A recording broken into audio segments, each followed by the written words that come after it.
My name is Madison Clark, and at 29 years old, I never expected to be caught in the storm that would tear my family apart.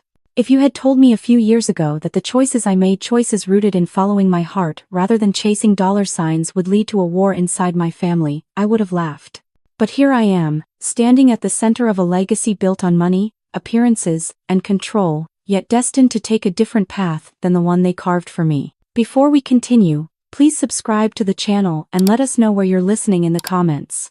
I grew up in Greenwich, Connecticut, in a sprawling white-columned estate with carefully manicured lawns and gates tall enough to keep the world out. From the outside, we looked like the picture of success. My father, Richard Clark, was a respected investment manager, and my mother, Elaine, was a corporate attorney who lived for boardrooms, mergers, and social galas. Together, they embodied the polished, relentless pursuit of wealth that defined the Clark name. My older brother, Benjamin, carried the family torch with pride. Even as a teenager, he had the sharp wit and ruthless ambition my parents adored. By 25, he had his MBA, a position at Clark Holdings, and the title of future CEO practically stamped across his forehead. And then there was me. The dreamer. The disappointment. The one who colored outside the lines when everyone else was calculating numbers in ledgers. While Benjamin memorized market trends, I filled sketchbooks with drawings and immersed myself in art history books. When I told my parents I wanted to study art history at college, my father actually laughed out loud. My mother looked at me like I had just confessed to running away to join a circus. "Art won't pay the bills, Madison," she warned. "Do you want to live in poverty while the rest of us thrive?" Those words stuck to me like glue, replaying in my mind whenever I dared to imagine something different from their vision. But I couldn't help it. I wasn't like them. I didn't dream of hedge funds, mergers, or stock market wins. I dreamed of galleries, of colors that could make you cry. Of pieces of art that told stories when words failed. My parents called it irresponsibility. I called it passion, and the more I leaned into that passion, the more the distance between me and my family grew. At every family dinner, Benjamin's triumphs filled the conversation. "Benjamin closed a $5 million deal today." Or, "Benjamin was invited to a private investor's retreat." When the spotlight finally swung my way, my parents would smile tightly and ask, "And how is your little gallery internship going?" As if I were still a child playing pretend. That was my role in the Clark family dynamic. The rebellious artist who couldn't measure up. But I had no idea then that my grandmother, the only person who ever encouraged me to follow my heart, was quietly building something extraordinary for me. Something that would turn my parents' carefully constructed world upside down and force me to step into a storm I didn't see coming. If you've never been to Greenwich, Connecticut, let me paint you a picture. It's the kind of town where money doesn't just talk, it whispers, elegantly. Through sprawling estates hidden behind wrought iron gates, through sleek black cars gliding down long driveways, through charity galas where everyone is competing for who can be the most generous while sipping champagne worth more than my monthly rent. That was the world I grew up in. The Clark estate, a white-columned mansion perched on a hill, with glass windows that reflected the sunlight so perfectly you almost forgot how cold it felt inside. Inside those walls, the rules were simple. Image was everything, money was proof of worth, and success was measured by deals closed and titles earned. At family dinners, which my mother insisted were sacred, despite the fact that they often felt more like corporate briefings, the conversation followed the same script every single night. My father, Richard, would start by asking Benjamin how work at Clark Holdings was going, and Benjamin always had something to deliver: a new investor he'd reeled in, a project he'd been handed by the board, a strategy he was developing to future-proof the company. My mother's eyes would sparkle with pride as though Benjamin were reading poetry to her. "And what about your little gallery job, Madison?" she'd ask, turning to me once Benjamin was finished being showered with praise. The way she said it, "your little gallery job," it was always coated with condescension, like I was working at a lemonade stand on the corner instead of curating art exhibitions in Manhattan. My father would add his own commentary, usually something sharp, like, "You know, if you had gone to Wharton instead of chasing these silly art dreams, you'd already be making Benjamin's salary." Sometimes, they didn't even bother asking. They would talk about market trends, acquisitions, and political shifts that could affect investments, leaving me out of the conversation entirely. I'd sit there, moving the food around on my plate, pretending not to notice when they exchanged looks that said, "What are we going to do about her?" It wasn't just at the dinner table. Every gathering, every holiday, every so-called family celebration turned into another performance of Benjamin's brilliance and my apparent failures. At Thanksgiving, my mother would announce to the extended family, "Benjamin just returned from a finance summit in London," while carving the turkey with the same precision she used in legal arguments. Then she'd glance at me and say something like, "And Madison is still in New York, still at that gallery," as if it were a phase I should have outgrown by now. I can't even count the number of times my father reminded me that I had chosen, in his words, the broke artist's path. He said it the way people talk about someone choosing to run away and join a cult, bewildered, disappointed, and faintly embarrassed.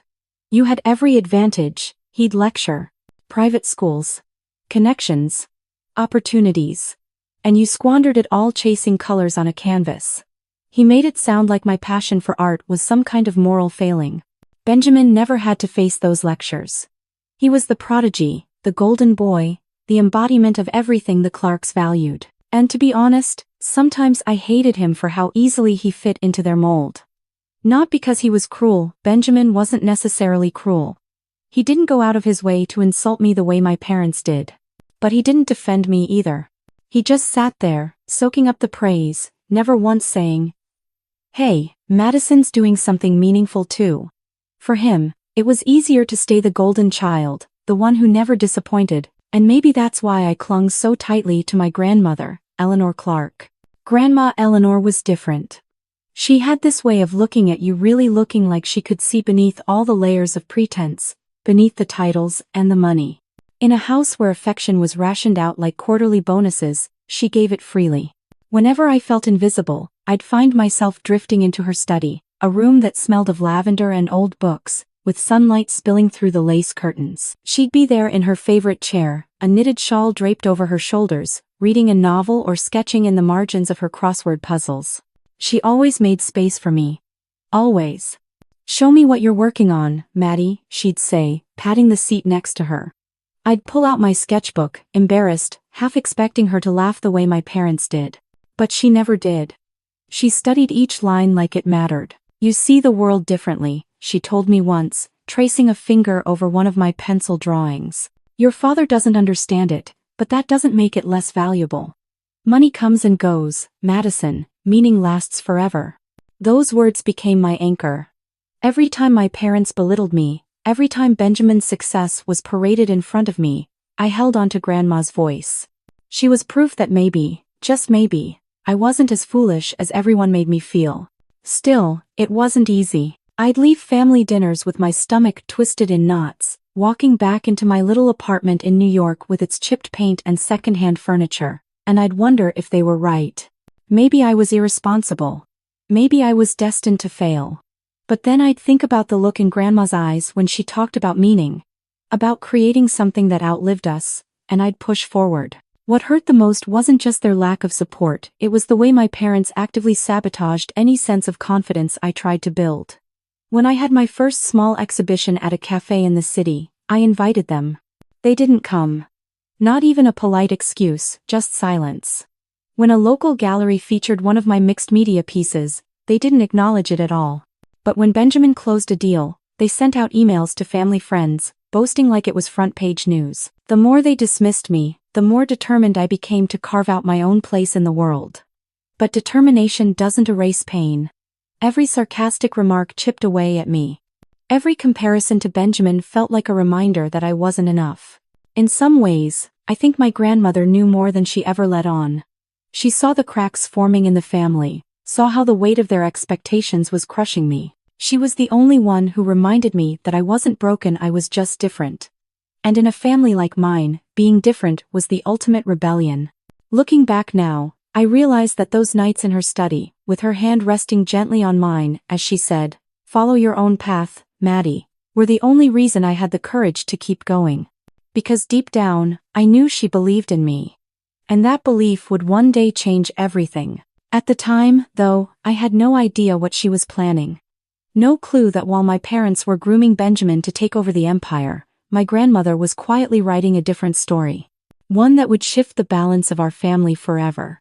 But before that secret came to light, there were years of dinners, years of tension, years of being told that I was the failure, the embarrassment, the lost cause. And there were years of me pretending it didn't hurt, even though it did. What I didn't know then was that every cruel word, every dismissal, every moment of being overlooked was preparing me. Preparing me for the day I would finally step out from Benjamin's shadow, not with a business deal or a boardroom victory, but with something far greater. The legacy my grandmother left behind. And when that day came, I would discover just how fragile the world my parents built really was. The first time I noticed my grandmother slowing down, it was subtle, so subtle I almost convinced myself it wasn't real. She was pouring tea in her study, the same way she'd done 1,000 times before, and her hands trembled just slightly. The porcelain cup rattled against the saucer. She smiled and brushed it off with a joke. "Well, Maddie, looks like I'm not as steady as I used to be." But something in her eyes made me uneasy. I started visiting more often after that, catching trains from the city to Greenwich even when money was tight and my schedule at the gallery was packed. I couldn't shake the feeling that time was running out, though no one else seemed to notice. Or maybe they noticed and just didn't care. My parents called her decline inconvenient. My mother complained that Eleanor needed constant attention. "We can't rearrange our lives for her aches and pains," she said once, her voice clipped and impatient, as if illness was an indulgence Grandma had chosen. My father, practical to a fault, suggested moving her to a care facility, where trained professionals could handle her needs. It infuriated me. She wasn't a burden. She was the heart of our family. The only one who saw me for who I was. Benjamin didn't say much at all. He stopped visiting regularly, claiming work at Clark Holdings left him no time. When he did show up, it was always brief, polite, and transactional kisses on the cheek, small talk, then back to business. Grandma noticed. She'd never admit it out loud, but I could see the sadness in her expression when the door closed behind him. With me, though, she was different. Even as her health declined, arthritis stiffening her joints, her steps slowing to careful shuffles, she asked about my art. She wanted to hear about every piece I was working on, every dream I still held on to. Sitting beside her, sketchbook in my lap, I felt seen. She'd pat my hand and whisper, "Don't let their voices drown out your own, Maddie. Remember, money comes and goes. Meaning lasts forever." Those words became even more important in her final year, when she started fading faster. The vibrant woman who once ran our household with a sharp mind and gentle strength was now a shadow of herself. Some days, she was lucid and witty, cracking jokes about the staff at her favorite cafe. Other days, she drifted in and out of naps, her body too tired to hold her upright. One afternoon, she surprised me with something she hadn't said before.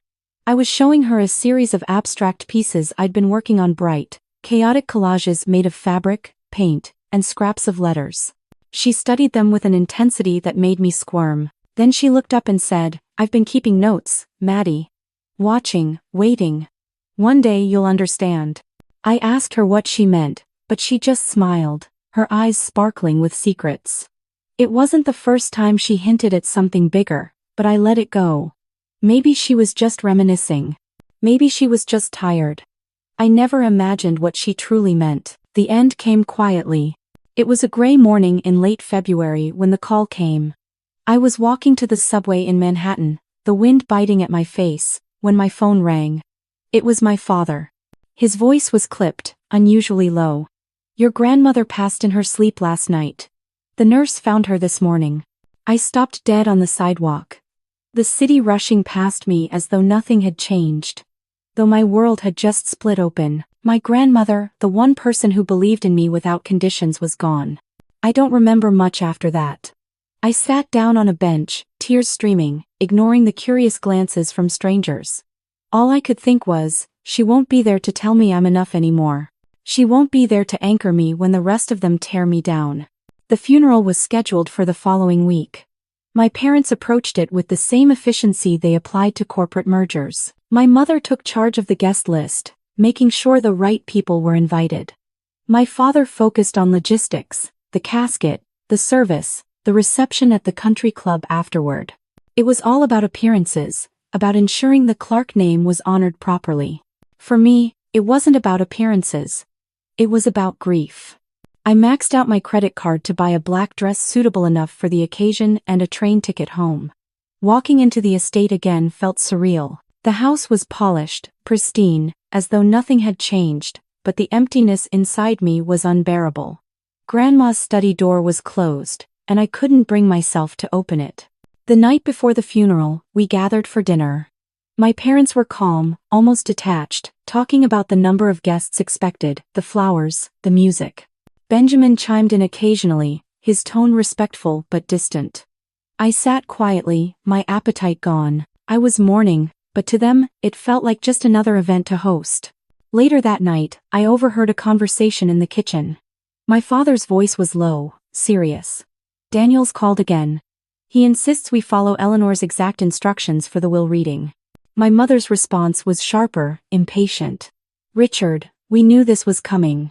Just make sure there are no surprises. Benjamin needs to inherit the majority, it's only right for the company.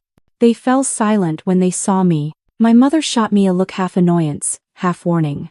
I pretended I hadn't heard, but my stomach tightened with dread. The funeral itself was beautiful, though it didn't feel like it captured who Grandma really was. The church overflowed with people, business associates, old friends, distant relatives. My parents sat in the front pew, perfectly composed.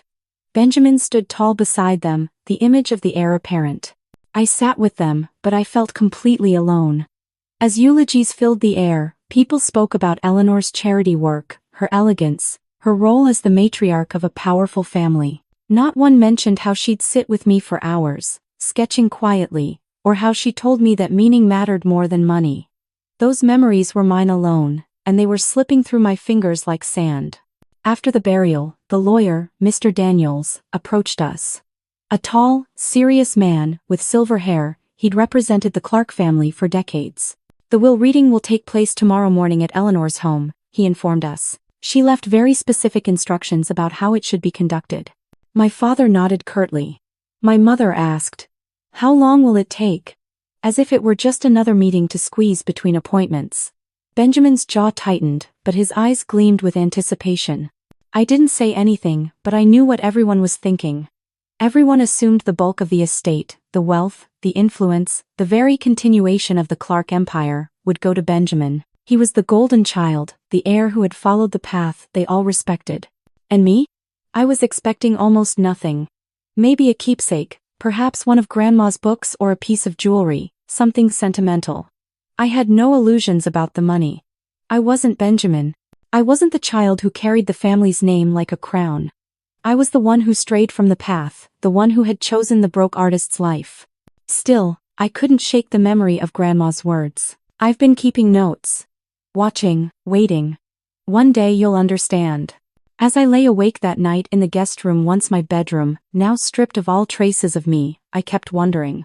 Had she meant something more? Had she left something behind, not for the family, but for me? I didn't dare hope. But the tension in the air was undeniable. My parents were certain Benjamin would inherit almost everything. And Benjamin was already carrying himself like a man preparing to take the throne. But in less than 24 hours, we would all find out the truth. The morning of the will reading was colder than it should have been for early March, the kind of cold that seeps into your bones no matter how many layers you wear. I dressed in the same black dress I had worn to the funeral, smoothing the fabric nervously as I stood outside my grandmother's home. The house felt different without her inside it, as though the walls themselves were holding their breath. Mr. Daniels had set up the study for the occasion. It was a room I had spent so many afternoons in with Grandma Eleanor, surrounded by shelves of worn books and paintings she had collected over the years. Now it felt formal, foreign, almost hostile. A large mahogany desk sat at the front of the room, stacks of neatly organized papers spread across its surface. Mr. Daniels stood behind it, his expression calm, professional, unreadable. My parents took the two center chairs, side by side, their posture rigid. Benjamin sat to their right, his crisp suit pressed to perfection, his expression a mix of composure and confidence, like a man preparing to accept the crown. I sat on my mother's left, painfully aware of the contrast between my simple dress and their designer clothes. Mr. Daniels cleared his throat. "Thank you all for being here. Eleanor left very detailed instructions regarding the execution of her will. I will read it exactly as written, with no deviation. His voice was steady, practiced, as though he had done this 1,000 times before. He began with smaller bequests, donations to charities Eleanor had supported, modest gifts to longtime staff members, contributions to the church where her funeral had been held. My parents shifted impatiently, clearly waiting for the real part to begin. Finally, Daniels reached the larger distributions. To my grandson, Benjamin Clark, I leave the sum of $8 million, to be used at his discretion, and I also grant him controlling interest in Clark Holdings, the company that has carried our family name for decades. Benjamin's face lit up with satisfaction. He leaned back slightly in his chair, soaking in the moment. My father nodded approvingly, his chest puffed with pride, while my mother reached over to squeeze Benjamin's hand as if to say, "Well done. You've earned this." And then Daniel's voice shifted. To my granddaughter, Madison Clark. My heart picked up speed. For just a second, I let myself hope that Grandma had left me something meaningful, even if it wasn't money. Maybe a piece of jewelry, or one of her books, or a painting she knew I loved.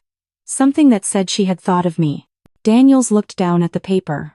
I leave this sealed letter, to be managed by her father, Richard Clark, as executor. The words dropped into the room like stones into a well. For a moment, I couldn't process them. A letter? That was it? I glanced at my father, who was already standing, his voice smooth and deliberate. As executor of this portion of the will, I must inform Madison that the letter contains no financial bequest.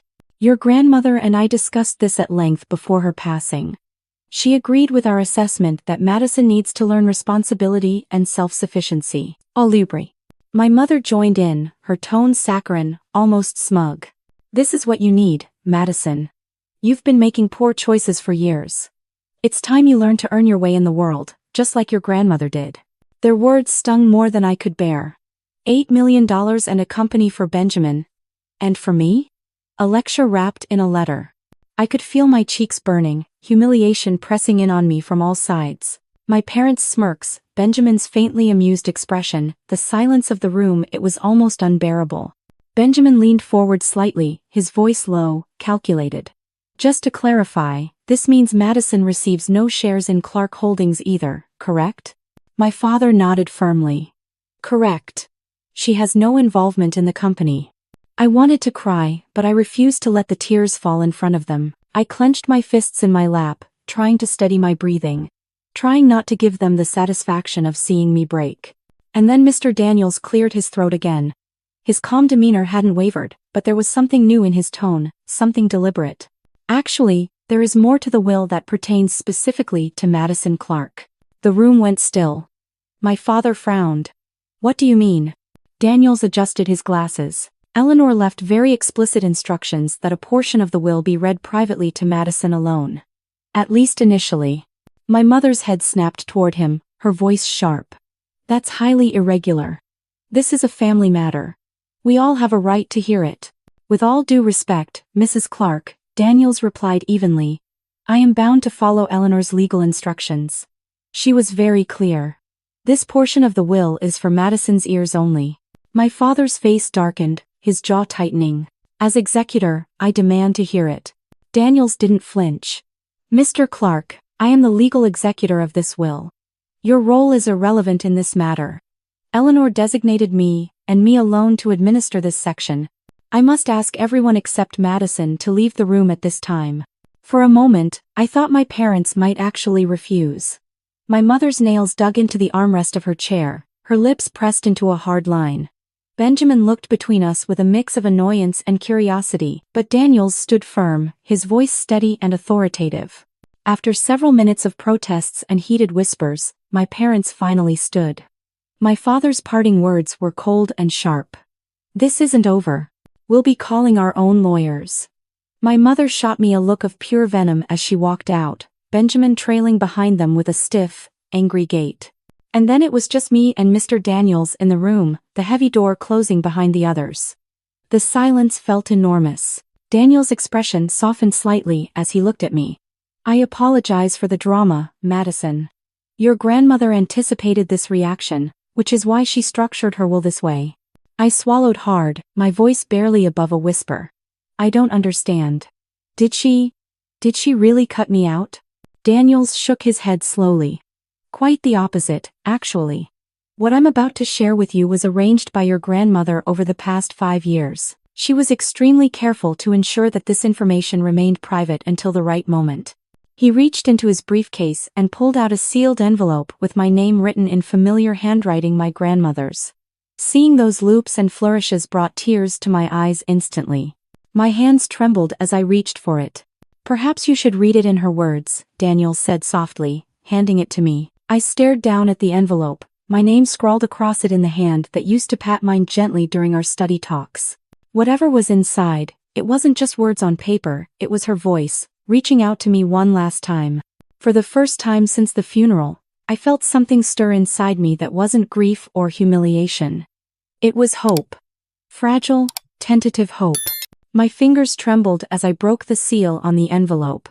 The heavy paper crackling in my hands. My grandmother's handwriting curved across the page in neat, steady lines, her voice echoing in my mind as though she were sitting beside me once more in her study. My dearest Madison, it began. If you are reading this, then I have moved on to whatever comes next. Do not let your grief consume you, for I have lived a full life. And my only regret is that I will not see the woman you are becoming. But I have watched, Madison. I have seen the way you have been treated. I have seen the pain of being dismissed, overlooked, and belittled for daring to dream differently. I knew early on that you were not like the others in our family, and thank goodness for that. You are the heir to my heart. And because of that, I have made plans they know nothing about. I pressed a hand to my mouth, my chest tightening. Already I felt the weight of her presence, the quiet strength she had always carried. I kept reading, tears blurring my vision. Over the past 20 years, I have quietly built one of the finest private collections of contemporary art in New England. It is valued at over $20 million, and it belongs entirely to you. You will find that Mr. Daniels has the full inventory and details of its storage. These works were chosen carefully, and among them are several pieces of yours, which I purchased through intermediaries so you would not know. They are the heart of the collection, because they speak to me in ways that words cannot. I stopped, staring at the page. My art was part of her secret collection. She had been supporting me all along, not just with words, but with actions. Every time I sold a piece and felt hope flicker in my chest, it might have been her. A lump formed in my throat. The letter continued. I have also purchased a building in Brooklyn, a converted warehouse loft. The first floor has been renovated into a gallery space, designed to showcase emerging artists such as yourself. The second floor is a studio space for creating, and the third floor is a luxury apartment for you to live in. It is yours, Madison, entirely yours. This will be your sanctuary, your foundation, your chance to create freely without the weight of their expectations crushing you. I sat back, stunned. A gallery. A studio. An apartment. She had given me everything I needed to build a life outside of my family's shadow. In addition, the letter read, I have established a trust fund that your parents cannot touch or control. You will receive $10,000 per month for living expenses, as well as a startup fund of $250,000 to launch the gallery. This trust is designed to last 10 years, by which time I believe you will have created something sustainable and beautiful. Stand firm, Madison. Do not let them shame you into silence. This is your chance to create. By now my tears were falling freely, splashing onto the paper. The words blurred but burned into my heart. She had believed in me not just with kind words whispered in her study, but with concrete actions, deliberate protections. She had shielded me from the control my parents wielded like a weapon. The final paragraph nearly broke me. They will be angry. Madison, they will tell you that you manipulated me, that you are unworthy. Ignore them. I made these choices of sound mind and clear intent. This is your legacy, not theirs. True wealth is not in dollars or power, but in living authentically, in creating meaning that endures. You are the one who will carry forward what your grandfather and I both valued most, even if no one else in this family understands it. I love you more than words can say. Make your own kind of music, and the world will follow. I pressed the letter to my chest, sobbing quietly. For so long, I had wondered if she truly saw me or if she only pitied me. Now I knew. She had seen me more clearly than anyone else ever had. She hadn't just believed in me, she had trusted me to build something greater than myself. When I finally looked up, Mr. Daniels was watching me with a softness that surprised me. He gave me a few moments to collect myself before he spoke. Your grandmother spent years arranging this in secret. She wanted to protect you from interference. Everything was done through separate entities, LLCs your father knew nothing about. It's airtight. They can't touch it. I wiped my eyes, still shaking. I don't understand. Why didn't she tell me? Why keep it a secret? Because she knew your parents, he said simply. If they had found out, they would have put enormous pressure on you or on her to undo it. She wanted you to receive this free of their control. Her exact words to me were, Madison must have one thing in her life that is truly hers. I nodded, gripping the letter tighter. It all made sense now, the cryptic things she'd said in those final months. I've been keeping notes. Watching, waiting. One day you'll understand. This was what she had meant. She had been building this gift all along, quietly, deliberately, while my parents were too busy dismissing me to notice. Daniel slid a leather folder across the desk. This contains photographs of the Brooklyn property, floor plans, and the financial details of the trust. I'll also provide the full art inventory. But know this, Madison, your grandmother did not do this lightly. She anticipated the storm that would follow, and she instructed me to stand firm beside you. Whatever your parents say, her wishes are legally binding, and I will defend them. I flipped through the folder with trembling hands. Photographs of a wide, sunlit gallery space with exposed brick walls and polished floors stared back at me. A studio with high ceilings, perfect for painting. An apartment with tall windows that looked out over the Brooklyn skyline. It was real. All of it was real. For a long moment, I couldn't speak. I felt overwhelmed, as though my entire life had been upended in the span of half an hour. Just that morning, I had braced myself for humiliation, prepared to walk away with nothing but another scar. Now, I was holding the key to an entirely new life. She really believed in me, I whispered finally. Daniel's expression softened. She did. More than anyone else in your family ever will. She often said you reminded her of herself when she was young. And she wanted to give you what she never had, the freedom to follow your heart. End of 2. I sat back, clutching the folder, the letter, the enormity of it pressing down on me. My parents were right outside that door, probably pacing with impatience, certain that Benjamin's inheritance had cemented their empire. They had no idea what Grandma had left for me. And for the first time in my life, I felt something I had never felt in that house before. Power. I thought about walking out and throwing it in their faces, about wiping the smugness off Benjamin's expression, about finally proving I was more than the disappointment they had painted me to be. But then I heard Grandma's words again in my head. Stand firm. Do not let them shame you into silence. This is your chance to create. This wasn't about revenge. This wasn't about showing them up. This was about me. About honoring her belief in me. I straightened in my chair, taking a deep breath. So what happens now? Daniels folded his hands. That's up to you. We can call your family back in and inform them immediately, or we can give you time to process before making this public. Your grandmother left the decision in your hands. I glanced toward the door, where I could hear faint murmurs, my mother's sharp voice, my father's low rumble. They were waiting, and I knew the moment they found out, the storm would begin. But I also knew one thing. For the first time, I was ready. Mr. Daniels gave me a choice, but I already knew what I had to do. My parents were just outside that heavy oak door, pacing, whispering, convincing themselves they still had control over everything. For most of my life, I'd let them dictate my path. Not anymore. Call them in, I said, folding my grandmother's letter and clutching it to my chest. Let's get this over with. Daniels nodded, his expression unreadable, though I thought I caught the faintest flicker of approval. He opened the door, and in an instant, the room filled with tension. My father was the first to push through, his face flushed with impatience. My mother followed, her eyes sharp and accusing. Benjamin just behind them with his jaw set tight. This charade has gone on long enough. My father snapped. Whatever private arrangements my mother made, we have a right to know. I am the executor of this family's legacy. I'll wit. Daniels remained calm, stepping behind the desk again as though taking his place on a stage. Now that you have returned, he said evenly, I will complete the reading of Eleanor Clark's will as it pertains to her granddaughter, Madison Clark. My mother cut in, her voice like a knife. It's just a letter. Richard already explained it to her. Mother agreed Madison needed to grow up. She turned her gaze on me, smug. Isn't that right? I tightened my grip on the letter. That's not what it said. Confusion flickered across her face for only a second before Daniels continued. In fact, Mrs. Clark, you are mistaken.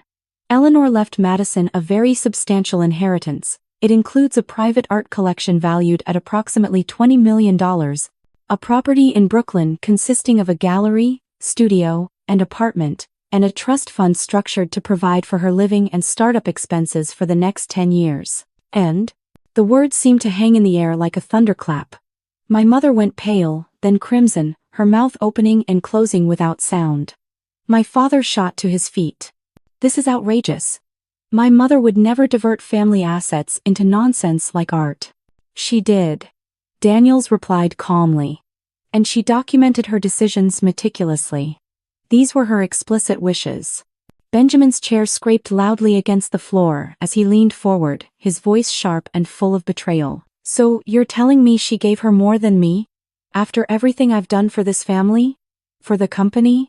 His eyes cut into me like daggers. You've been manipulating her for years, Madison. Playing the poor, struggling artist, crying to her about how no one understands you. And now look, you stole what rightfully belonged to the future of Clark Holdings. I didn't steal anything. I said, my voice shaking but growing stronger with every word. I didn't even know about it until 10 minutes ago. Liar! My mother hissed. You preyed on her weakness. She was old, sick, confused. And you, her finger stabbed the air in my direction. You took advantage of that. You poisoned her against us. I stood abruptly, my chair tipping back. My whole body trembled, not with fear this time, but with something I'd never felt before, righteous fury. That's not true. Grandma chose me because she believed in something none of you could ever see. She saw my worth when you never did. My father slammed a hand against the desk. This will not stand. I will contest this will. I will tear it apart line by line until it's thrown out in court. Daniels didn't flinch. Instead, he calmly reached into his briefcase and pulled out a sleek black folder. He slid it across the desk, flipping it open to reveal neatly stacked DVDs. Your mother anticipated that you might react this way. That's why she recorded video sessions with me over the course of several years, explaining her intentions clearly and coherently. The most recent was only 6 months ago. She was of perfectly sound mind, Richard. I assure you, contesting this will would be nearly impossible. The room fell into stunned silence. My parents exchanged a look, anger, disbelief, but also fear. They knew Daniels wasn't bluffing. He had them cornered, just as Grandma had planned. My mother recovered first. She rounded on me, her voice shrill with rage. How dare you? After everything we've given you, everything we sacrificed, this is how you repay us? By turning Mother against her own family? Everything you gave me? I laughed bitterly, though my eyes stung with tears. You gave Benjamin everything. You gave him the company, the money, the praise, the support. And me? You gave me nothing but disdain. You mocked my choices, belittled my dreams, and left me to struggle alone. Grandma was the only one who ever believed in me, and now you're furious that she proved it. Benjamin's fists clenched at his sides. You're going to waste it. You'll burn through the money, run that gallery into the ground, and embarrass the Clark name. You don't have the discipline for this. I met his gaze steadily. Maybe I don't have your kind of discipline, Benjamin. But I have passion. I have vision. And Grandma trusted me with this, because she knew I'd use it to create something meaningful. Not just more money. Meaning. For the first time in my life, Benjamin faltered. His mouth opened as though to argue, but nothing came out. My father broke the silence. His voice was cold, final. This isn't over. We'll be contacting our attorneys immediately. He grabbed my mother's arm, pulling her toward the door. My mother glared at me with pure hatred before storming out, Benjamin trailing behind with a face like stone. Only Daniels and I remained, the tension still vibrating in the room. My hands shook as I sank back into my chair, tears threatening to spill over again, but this time, they weren't just from grief or humiliation. They were from release. From finally speaking the words I had swallowed my entire life. Daniels closed the folder and looked at me with quiet admiration. She knew you would find your voice today. She told me as much. That's why she structured her will, exactly this way, to force the truth into the light. I wiped my cheeks, exhaling shakily. I've never stood up to them like that before. Never. But I could feel her with me. Every word, every breath, it was like she was right here, reminding me not to back down. And you didn't, Daniel said firmly. You honored her trust. In it, no. I sat in silence for a long time after he left, the echoes of the confrontation still ringing in my ears. My family would never forgive me, I knew. They would fight, they would scheme, they would try to tear me down again. But for once, I wasn't afraid. For once, I had something they couldn't take away. Eleanor Clark had given me more than money, more than property, more than art. She had given me proof. Proof that I was worthy. Proof that I was capable. Proof that someone in this family saw me not as a failure, but as a force. And as I stood in my grandmother's study, the letters still clutched in my hands, I whispered into the silence.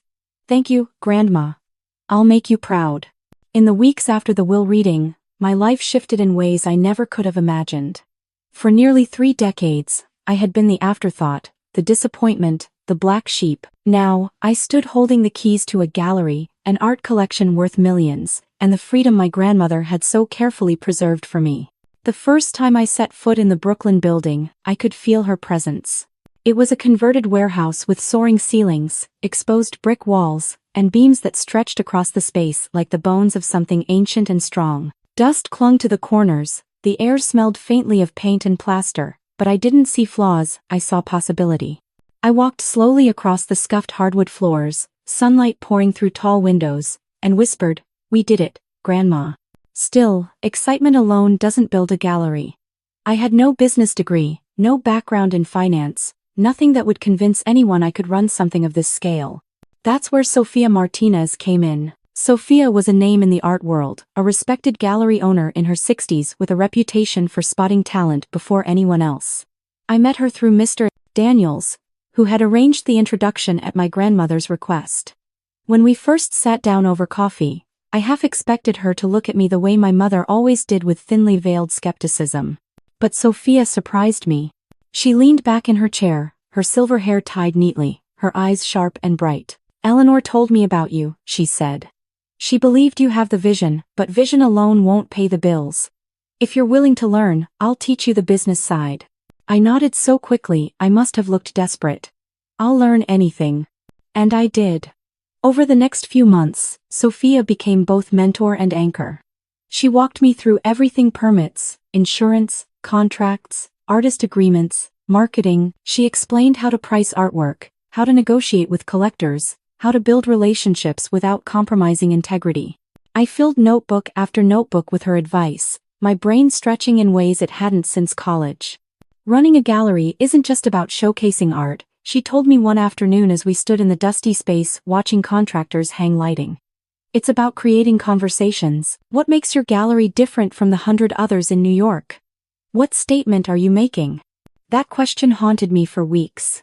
What was my statement? I wasn't interested in just selling pretty things to wealthy buyers. I wanted more.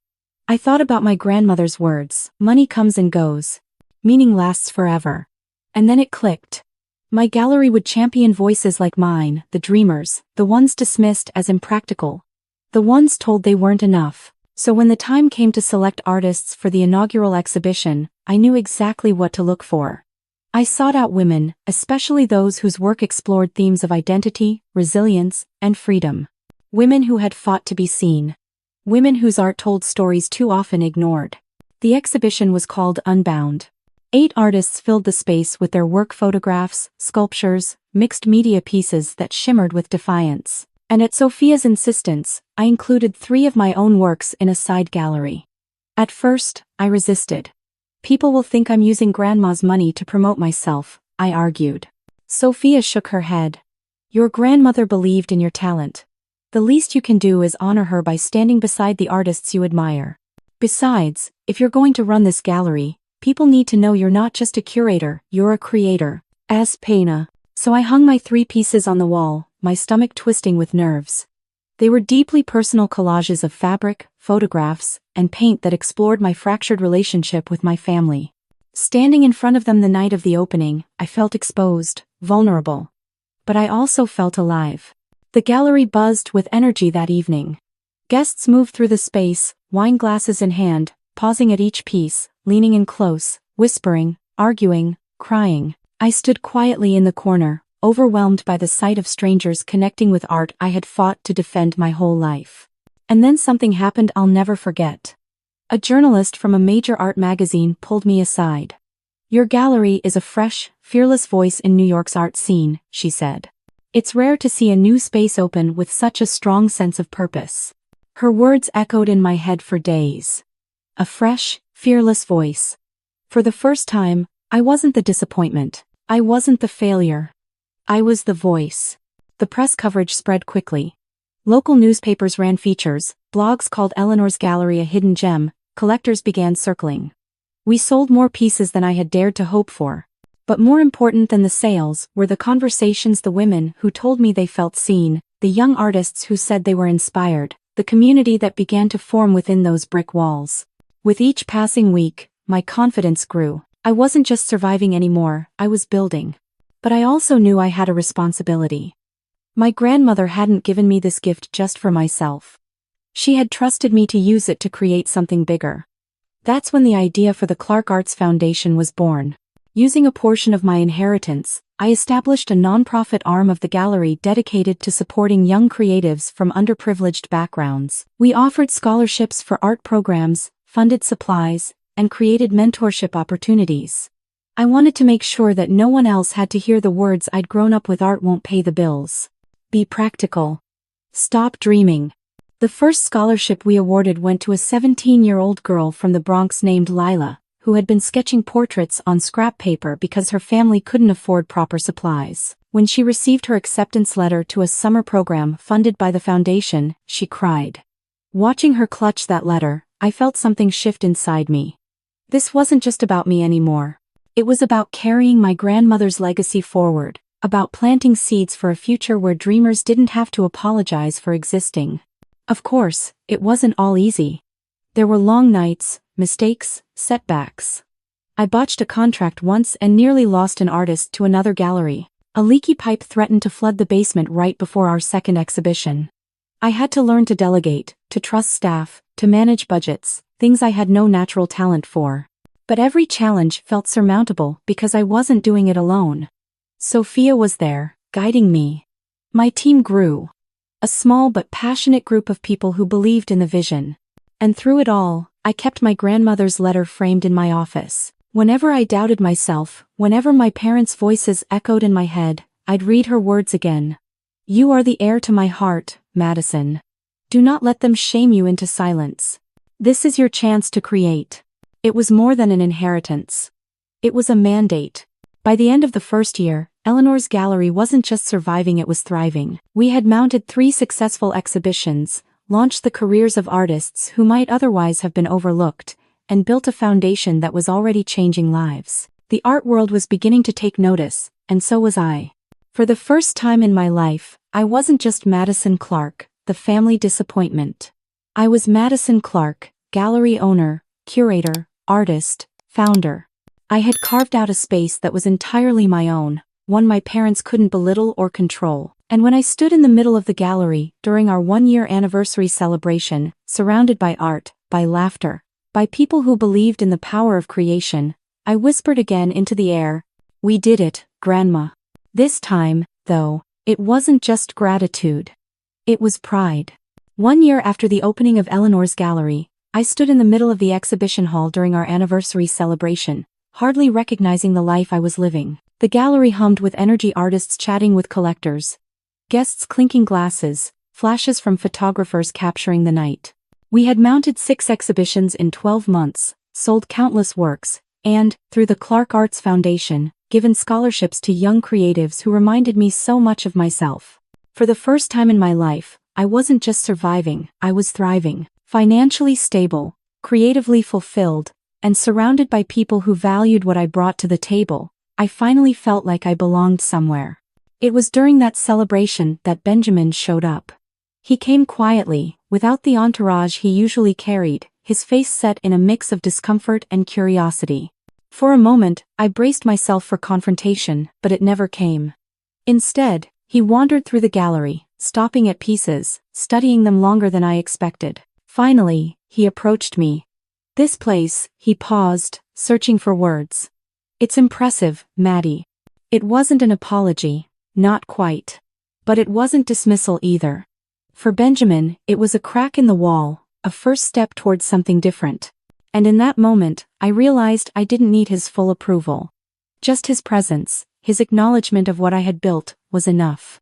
My parents, however, remained distant. They had not spoken to me since the will reading, and though letters had been exchanged formal, stilted, always businesslike, they hadn't set foot in my gallery.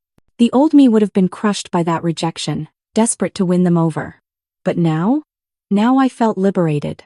Their silence no longer defined me.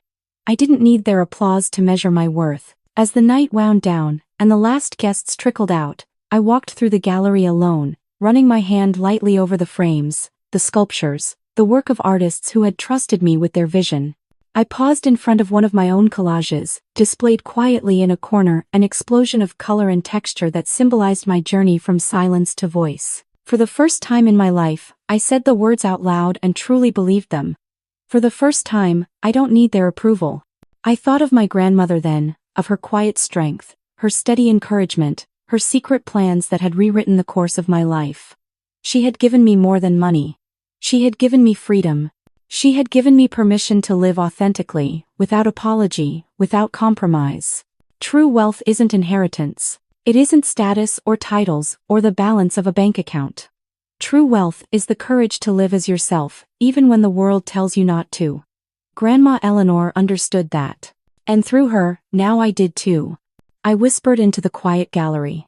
"Thank you, Grandma. You gave me permission to be me." Looking back on everything that happened, I've realized my story isn't just about inheritance, it's about identity. For so long, I believed the lies my family fed me.